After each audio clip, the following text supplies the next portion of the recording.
Good morning to all. My name is Lakshmi Narayana. I am AAD branch. Today's topic is Python variables.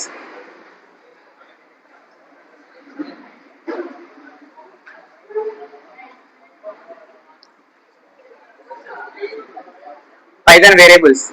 So we say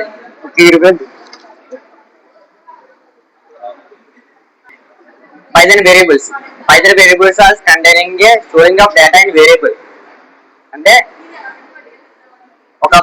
ఒక variable అనేది store చేయాలంటే Python లో ఒక number అనేది store చేయాలంటే ఒక variable లో స్టోర్ చేస్తాం. ఎగ్జాంపుల్ గా ఒక ఒక 5 అనే వేరియబుల్ స్టోర్ చేయాలంటే పైథాన్ లో x ఈక్వల్ టు 5. ఈ x అనేది వేరియబుల్స్ అనేవి ఓన్లీ లెటర్స్ తోనే డినోట్ చేస్తాం. నెంబర్స్ డినోట్ చేయడానికి అవ్వదు. ఈ x అనేది లెటర్ కాబట్టి 5 అనే వేరియబుల్ ఇందులో స్టోర్ చేసాం. ఎగ్జాంపుల్ గా y అనే వేరియబుల్ తీసుకున్నాం. ఓకే, లెటర్స్ స్టోర్ చేయాలంటే కనుక ఎగ్జాంపుల్ గా జాష్ అనే నేమ్ ఉంది, అది వేరియబుల్ స్టోర్ చేయాలనుకుంటున్నాం. ఇలా స్టోర్ చేస్తే అవ్వదు. ఇది ఒక స్ట్రింగ్ అనే వేరియబుల్స్ కోడ్స్ అనేవి యూజ్ చేస్తాం. Single quotes or double quotes use చేస్తేనే కానీ ఆ వేరియబుల్ అనేది ఈ అడ్రస్ అనేది స్టోర్ అవ్వదు ఈ వేరియబుల్లో. ఒకవేళ ఇది ప్రింట్ చేయాలంటే ఈ వేరియబుల్ స్టోర్ అయినాయి కదా, ఇవి ఒకవేళ ప్రింట్ చేయాలంటే కనుక ప్రింట్ అనే కీవర్డ్ వాడి ఎక్స్, ఇది ఒక అడ్రస్ వాల్యూ. ఈ 5 అనేది ఈ ఎక్స్ లో స్టోర్ అయ్యింది. దీన్ని ఇక్కడ ప్రింట్ చేయాలనుకుంటున్నాం కాబట్టి ఈ అడ్రస్ వాల్యూ ఇక్కడ ఇస్తాం. అప్పుడు ప్రింట్ అనేది 5 అనేది అవుట్పుట్ కింద 5 అని ప్రింట్ అవుతుంది. సేమ్ ప్రింట్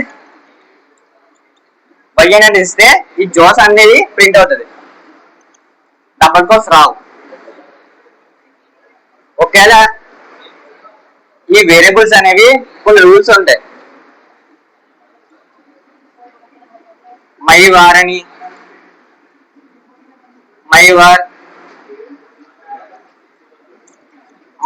2 అని ఎలా స్టోర్ చేస్తాం. ఒకవేళ ఇక్కడ మధ్యలో స్పేస్ ఇచ్చి ఇలా వార్ వేస్తే స్టోర్ చేసుకోవాలి. మై 2 వార్ అని ఇచ్చినా స్టోర్ చేసుకోవాలి. ఇవి ఇన్వాలిడ్ ఇస్తే స్టోర్ చేసుకోవాలి. ఇప్పుడు మల్టిపుల్ లెటర్స్ అని స్టోర్ చేయాలంటే కనుక అసైన్ చేయాలంటే కనుక XYZ ఇచ్చి కామా ఇచ్చి ఏదన్నా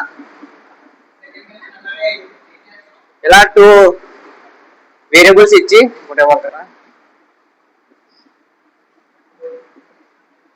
అనే 3 వేరియబుల్స్ ఇచ్చి ప్రింట్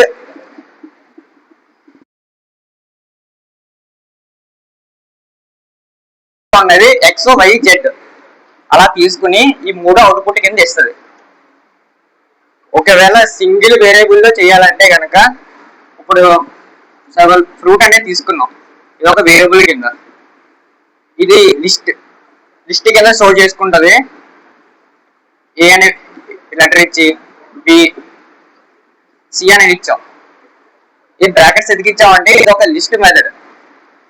ఇదనే వేరియబుల్.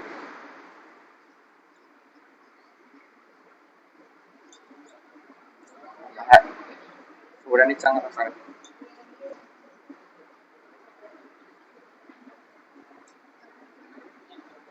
ప్రింట్ ఫ్రూట్ అని ఇచ్చామంటే ఈ ఫ్రూట్ అనే అవుట్పుట్ వచ్చి ఇలా 3 వేరియబుల్స్ అని ఈ 3 లెటర్స్ అని ప్రింట్ అవుతుంది. అది కూడా సింగిల్ వేరియబుల్ లో. ఇది లిస్ట్ వేరియబుల్ అంటారు. నెక్స్ట్ సేమ్ అలాగే ఇంటి వేరియబుల్ కూడా ఉంటుంది. సేమ్ ఇందులో ఇంటి వేరియబుల్స్ అని స్టోర్ చేసుకుంటాం. ఎక్స్ అనే సమ్ వేరియబుల్ ఇచ్చి అందులో 10 అనే ఇంటి, ఇది ఒక ఇంటి వేరియబుల్ నెంబర్స్ అన్నది. ప్రింట్ ఎక్స్ అని ఇస్తే ఈ వేరియబుల్ ఎక్స్ ఉన్న వేరియబుల్ ఇంటి అనేది ప్రింట్ అవుతుంది. అంతే. Okay, thank you.